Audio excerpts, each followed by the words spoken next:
दिल्ली शहर में एक बहुत ही मशहूर समोसे वाला रहता था।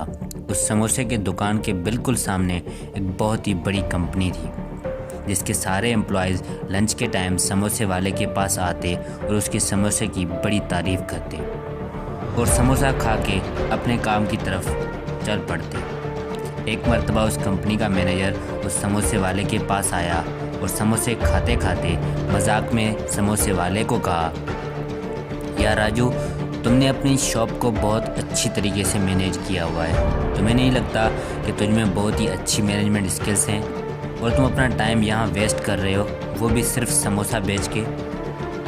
सिर्फ सोच के देखो कि अगर तुम किसी बड़ी कंपनी में काम करते तो शायद आज तुम भी मेरी तरह बड़ी कंपनी के मैनेजर होते।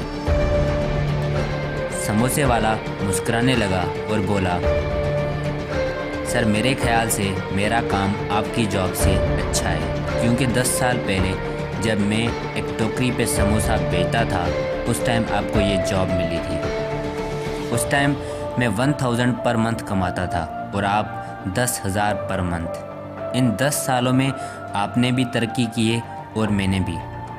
मैंने अपना शॉप ले लिया है और इस एरिया का मशहूर समोसे वाला भी बन गया हूँ और आप प्रमोट होके मैनेजर बन गए और 1 लाख रुपए सैलरी लेते हैं। सैलरी की बात की जाए तो आज मैं भी नियर टू 1 लाख कमा ही लेता हूँ, शायद कभी कभी इससे ज़्यादा भी, जिससे ये जाहिर होता है कि मेरा काम आपसे अच्छा है, क्योंकि मैंने सिर्फ अपना नहीं अपने बच्चों का भी मुस्तकबिल बनाया है। लेट मी एक्सप्लेन कि कैसे। ध्यान से सुनिएगा।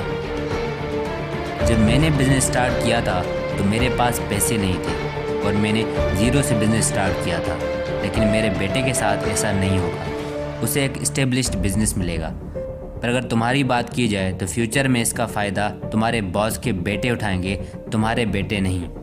तुम अपनी पोस्ट अपने बेटे या बेटी को ऑफ़र नहीं कर सकते, उन्हें फिर से ज़ीरो से स्टार्ट लेना पड़ेगा, तुम्हारी तरह। जितनी तकलीफ़ें तुमने सही हैं 10 साल के अंदर, तुम्हारे औलाद को भी वही सहनी पड़ेंगी, तभी जाकर तुम्हारी पोस्ट तक पहुंचेंगे। लेकिन मेरा बेटा अभी से बिज़नेस टेक ओवर करेगा और इसी बिज़नेस को आगे ग्रो करेगा। मतलब अगर देखा जाए तो जब तक तुम्हारा बेटा मैनेजर बनेगा, मेरा बेटा उससे कई गुना आगे निकल चुका होगा। अब तुम खुद बताओ, कौन टाइम और टैलेंट वेस्ट कर रहा है, मैं या फिर तुम? मैनेजर ने 2 समोसे के 50 रुपीज़ दिए और बिना कुछ बोले वहाँ से चले गए। This story is dedicated to all the entrepreneurs. शुक्रिया।